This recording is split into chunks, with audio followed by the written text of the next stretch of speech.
Swayam Prabha. Digital India. Educated India.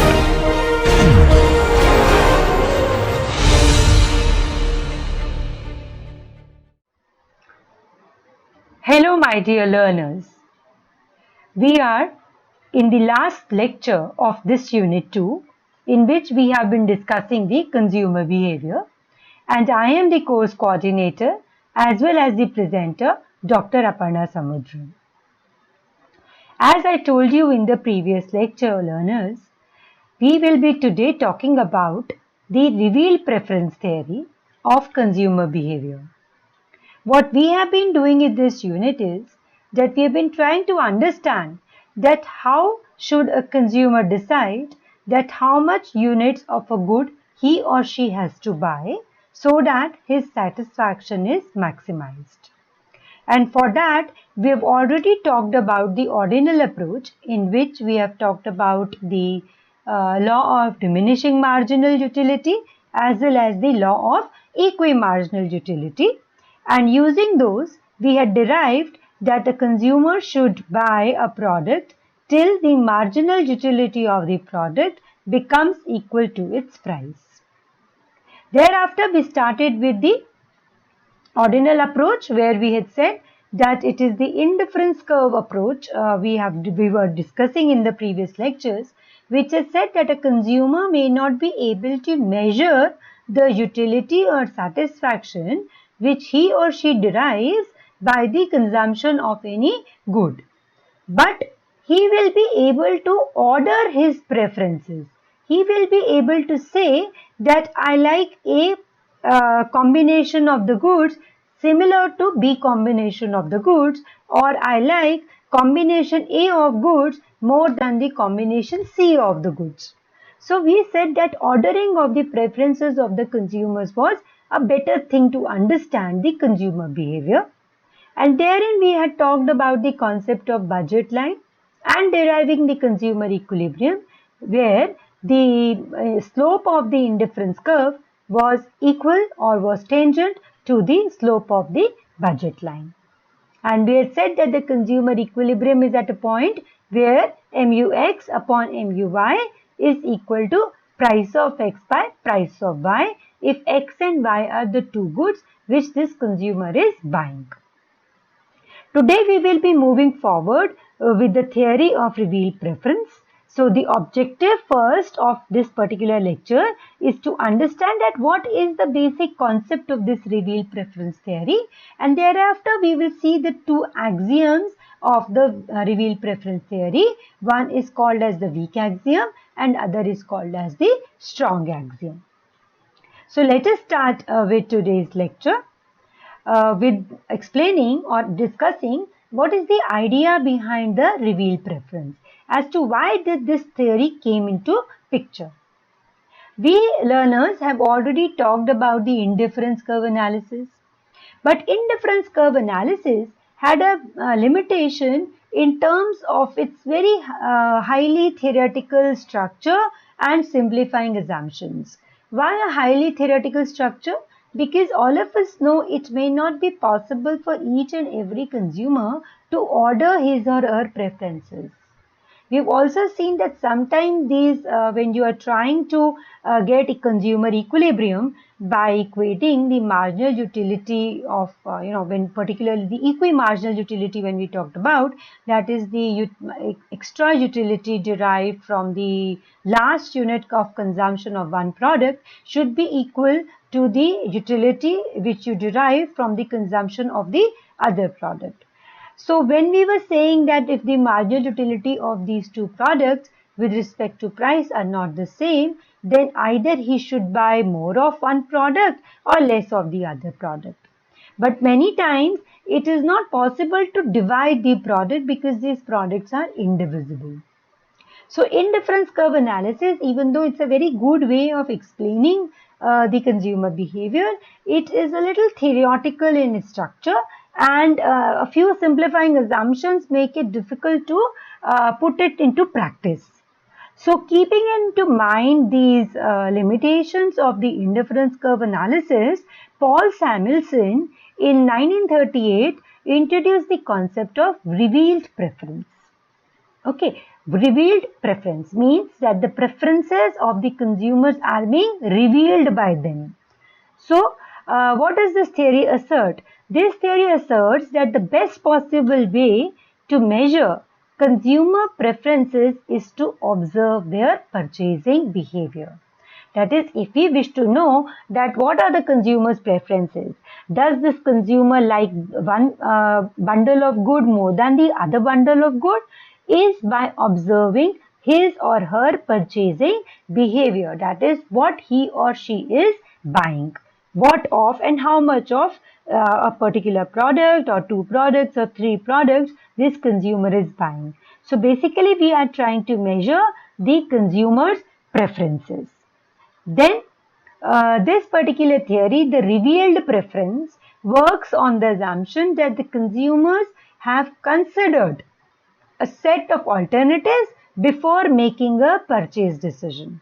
That is, before making a purchase decision, when you are, for example, when there are, let us assume 5 combinations of goods available to you, before choosing any one particular alternative, you have already considered all the rest of the alternatives, and then you have made this choice of consuming a particular bundle of goods.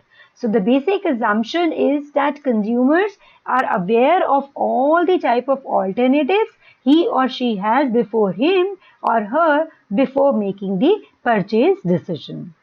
Therefore, this means that a consumer is choosing one option out of the set, and this option has to be the most preferred option. That is, if I keep 5 types of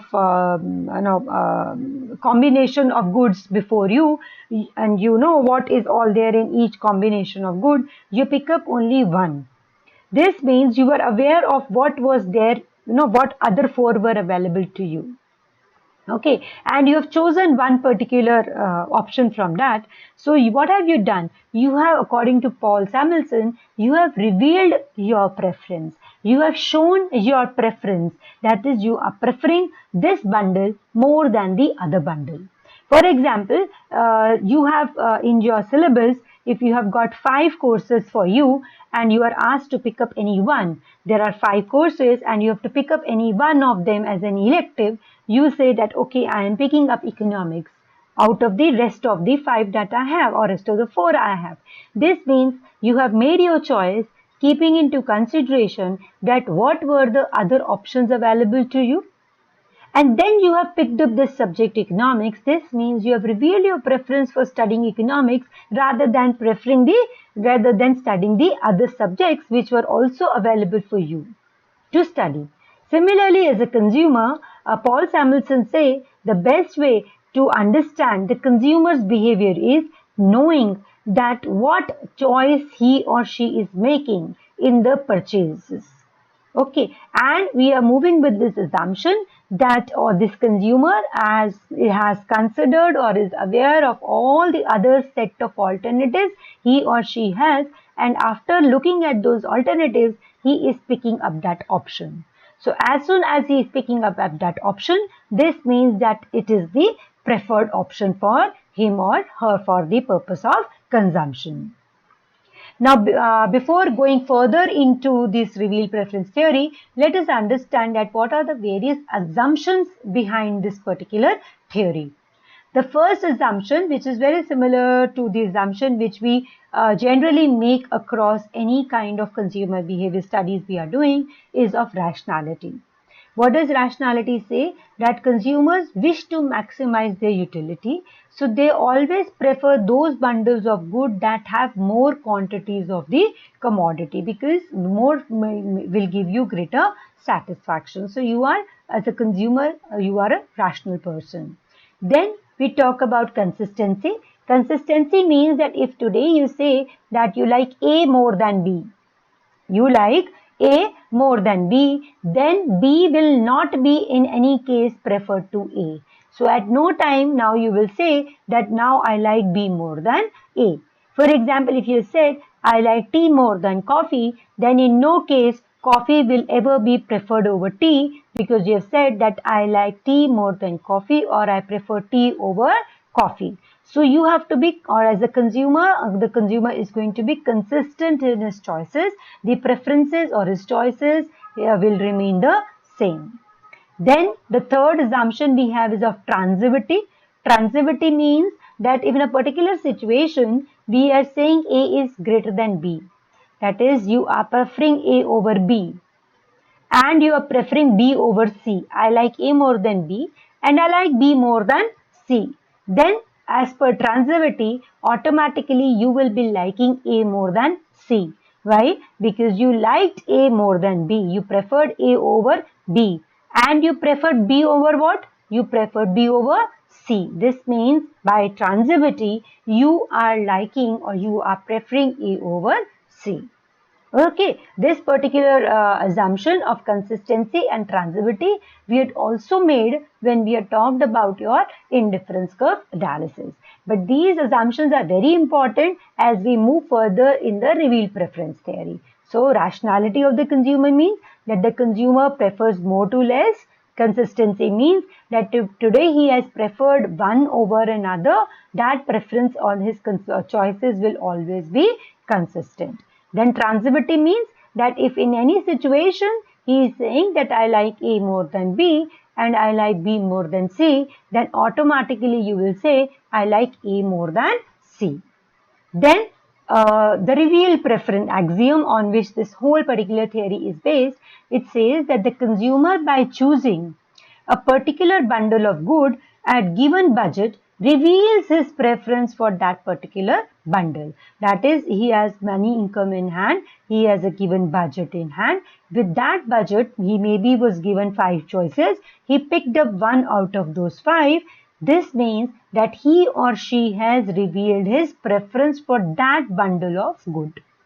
Okay, so this is what you mean by the revealed preference axiom, that is consumer by choosing a particular bundle of good at given budget, okay, reveals his preference for that particular bundle. That is, he is showing, he is telling the world that this is the one I like more than the rest of the alternatives which were placed before me. Now let us see whatever we have discussed with help of this particular graph. Now, we are saying that a consumer is taking a buying decision. So, whenever he decides to buy any particular combination of two goods, let us see there are two goods X and Y, and he has preferred to take a particular combination of X and Y. How does he decide to buy that? How much of X and how much of Y I have to buy will be dependent on two things. One, he likes it more than the other combination that are available to him. For example, he has picked up 2 units of X and 5 units of Y, even though other combinations of X and Y were already, they were preferred, they were placed before the consumer. But he has picked up this particular option. This means that he is liking this combination of X and Y more than the other combinations which were made available to him. And second reason may be that this particular option happens to be cheap. The other options, he may have liked it, but in the given budget, he was not able to afford those particular combinations. So he chose this particular option. So whenever we are making a choice of a combination of goods, this theory says that this happens because either the consumer is liking this combination more than the other combination, and second, that this combination happens to be cheaper than the other combinations which were placed before him. Now let us see this with help of this diagram, wherein we have taken two goods, X1 and X2. Okay, and because we are talking about revealed preference, we are saying, of course, we have to keep in mind the budget of the consumer. So let us say this line, this straight line, downward sloping line on which A and C are showing the budget line of the consumer. That is, this represents as money income and the price of X1 and X2. Okay, now let us say 3 combinations were placed before him. One was A, other was B, and third was C. So 3 combinations of X1 and X2 were placed before the consumer.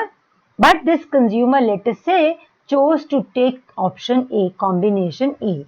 Okay, I said, okay, you can take combination A, you can take combination B, or you can take combination C. Now, if you see this graph carefully, all the three combinations have something of x1 and something of x2. Means they have some amount of x1 and some amount of x2 maybe, but in all the three combinations the quantity of x1 and x2 are different. Now if he is choosing bundle A over bundle C and B, this means that he is revealing his preference over B and C.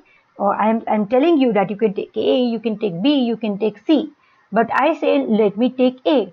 This means even though C and B were available to me, I have chosen A. So A, I have revealed my preference for the bundle A. I have said indirectly that I like A more than B and more than C. Okay, now when we are talking about this preference revelation, there are two types of preference revelation. One is a direct, other is indirect. Let us see what do we mean by direct preference revelation. Suppose we are saying the bundle, there is a bundle X star. Okay, the consumer has chosen this bundle X star, even though bundle Z was also affordable to him. He could buy Z, that also he could afford, and he could buy X star, that he could afford. So given a choice X star and Z, I say okay, pick up one. The consumer say okay, let me pick up X star. So I am choosing X star, even though bundle Z is affordable. This means that the consumer has directly revealed his preference of X star over Z. He has said, I like X star more than Z. Otherwise, what would he would have done? He would have chosen Z. Right? I am telling you that you can take X star or you can take Z. These are the two combination of goods which you can take.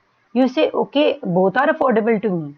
Let me pick up X star. This means you have told or you have revealed that I am liking or I am preferring X star over Z. So that X star is revealed directly as preferred to Z. We have directly revealed that I was given an option to consume X star and Z, but I have chosen to consume X star, means I have directly revealed my preference of X star over Z. And how do we write it? We write it like this. X star is directly preferred over Z. This D means we are directly preferring X star over Z. There were no other combinations. You have taken I like X star more than Z. That is called as direct preference revelation. Okay, now this particular diagram again explains you the direct preference revelation. X1 and X2 are two goods which are available to you. Now X star is one bundle of X1, X2, Z is another bundle of X1, X2, Y is another bundle of X1, X2. Now as you can see, since X star and Z both are lying on the budget line, this means what, learner? This means that this consumer with this given budget can buy X star as well as he or she can buy Z as well, because both are lying on the budget line. Similarly, Y is lying below the budget line, and we already know that any point which is lying below the budget line is a combination which the consumer can buy with his given money income. This means that in this situation, Y was also affordable to him. But which he has chosen? He has chosen X star. This means he has directly preferred X star over Z and X star over Y. He says maybe you are giving me a choice to buy X star, Y or Z, but I am choosing X star over Z and Y. So I am directly revealing my preference of X star over Y and Z. The second type of preference revelation is indirect. It is indirect. What is indirect preference revelation? Now let us suppose A is directly revealed to be preferred over C. A and C were two combinations which were available to this consumer. He has chosen A and not C. Okay. So A is directly revealed to be preferred over C. And C is revealed directly preferred to B. C and B were also available to the consumer. He did not take B. He took what? He took C. Okay. So this means that by transitivity, we've already discussed what is transitivity. This means by transitivity, A is revealed indirectly as preferred to B. Even though when I was picking up A, I was not given an option of B. I was just given an option of C. So, given an option of C and A both, which one did I pick up? I picked up A. This means directly I said I like A more than C. Then in another situation, this consumer was given two more options. He said, okay, you can take C option, that is C combination of goods, and B combination of goods. You say, no, I like C more than B. I don't want B, I like C now. I will take C now. So this means that by transitivity, indirectly, I am saying that I like A more than C. Is it okay? So you like A more than C? That is called as revealing your preferences indirectly. Okay, even though when I was picking up A, I did not have the option of picking up B, but still because when I had to choose between C and B, I picked up C. And I had said that A I like more than C. This means by transitivity, A is revealed indirectly as preferred to B. Therefore, we write it as A is indirectly preferred over B because A was directly preferred over C and C was directly preferred over B. Therefore, A is indirectly preferred over B. Okay, you get it? We are talking about three different things. A was directly preferred over C. I liked A more than C. Similarly, I liked C more than B. Therefore, by transitivity, I will be liking A more than B, but this is indirect preference revelation. Okay, now let us see this graphically. Let us say this was a situation. This is my budget line given by this blue downward sloping line. This is a blue dot showing X star is a combination of X1 and X2. Another combination which was given to you was Z. Now since Z was lying outside the budget line, Z is not affordable when we are choosing X star. Two options were given, X star and Z. I could not afford Z, so I chose X star. So Z is not affordable when X star is chosen. Now take another situation. This is again a budget line, downward sloping blue line which you can see. And on this budget line, Z is there as well as Y star is there.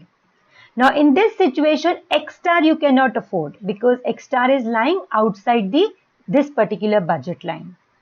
Correct? So X star is not affordable now. So you are choosing Y star.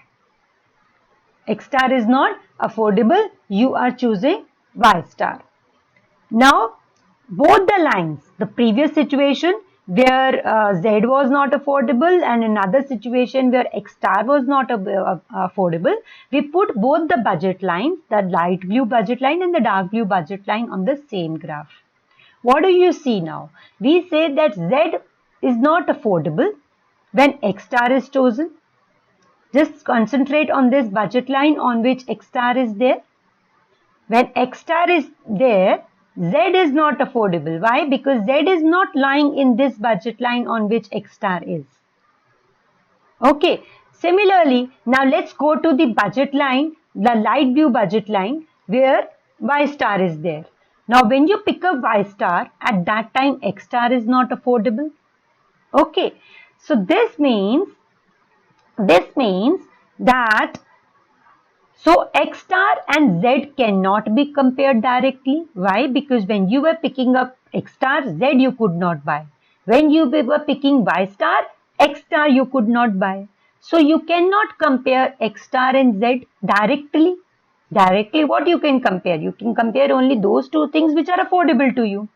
So when you were preferring X star, at that time Z was not affordable. When you were preferring Y star, or when you picked up Y star, at that time X star was not affordable. This means X star and Z cannot be compared directly. Right? What can be compared directly? Directly you can compare X star and Y star, and you can compare Y star and Z. But what we did saw that when X star and Y star both we could buy, what did we choose? We chose X star. This means X star is directly revealed over Y. Please concentrate back on this budget line, the darker budget line. In this budget line, which I am moving my cursor on right now, you have both X star and Y star. Which did you choose? You chose X star. This means you directly revealed that I like X star more than Y star. Correct. So that is a direct revelation, that is X star is more affordable to Y star. Then similar situation is when you chose Y star, when you were given a choice between Y star and Z. See the light blue line on which Y star and Z are lying on. Which one did you choose? I said I could take Y star and I could also buy Z. Which one did I choose? I chose Y star. This means you reveal directly that I like Y star more than Z.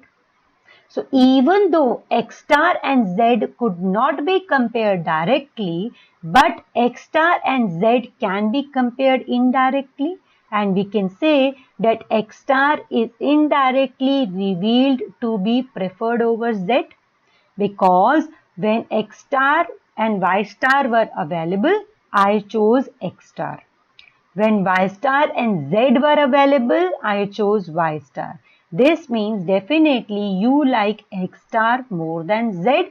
So how did we get this relation? This was an indirect preference revelation.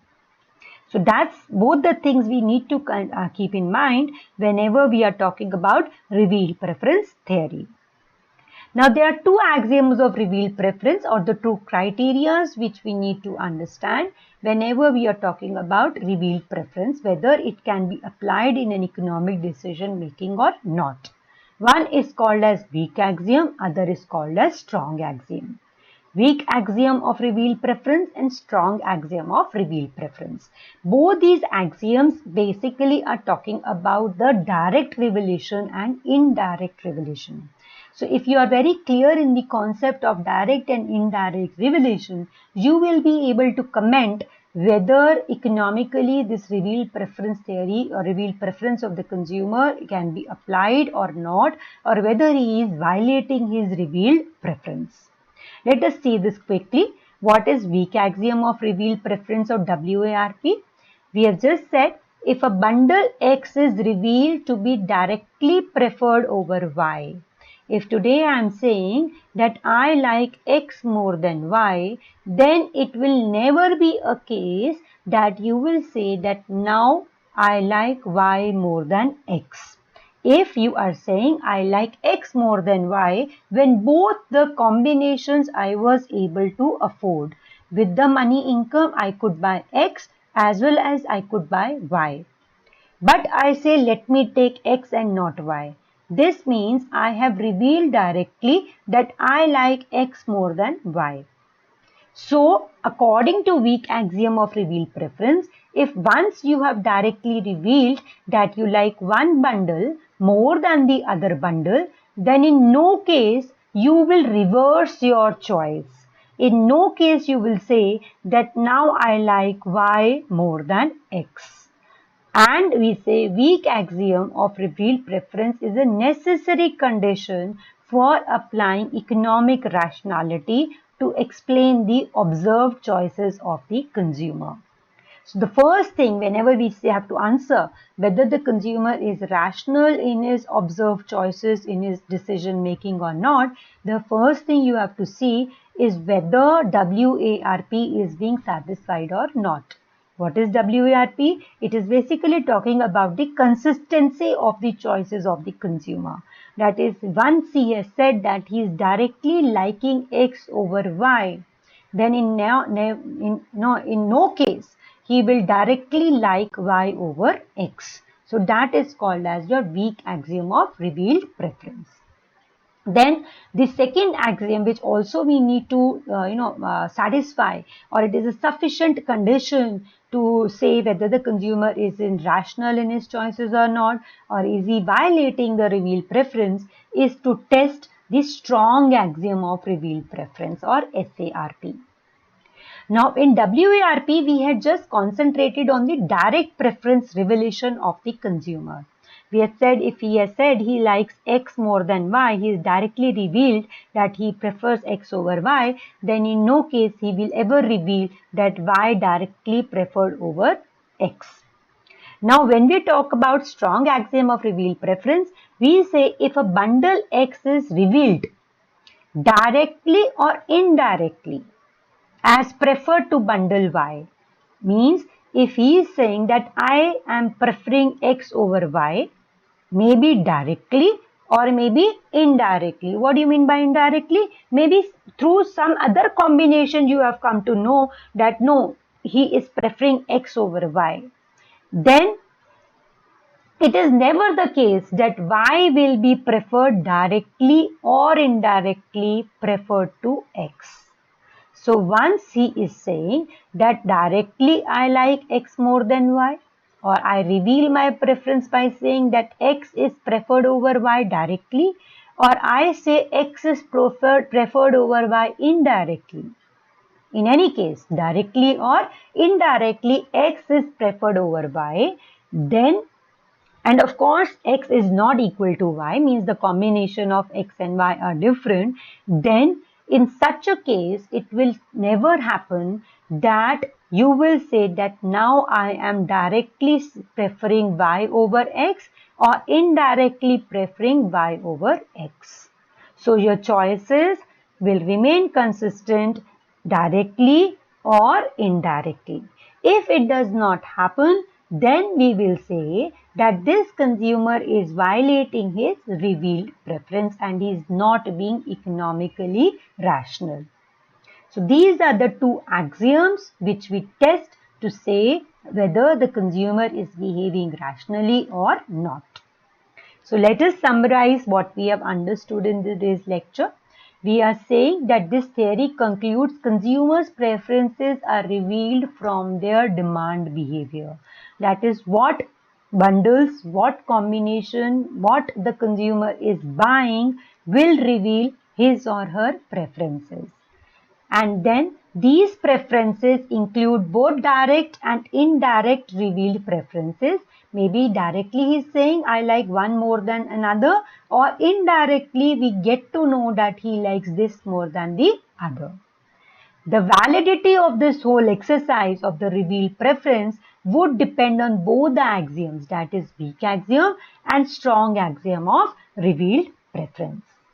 So this is what Samuelson explained through weak axiom and strong axiom.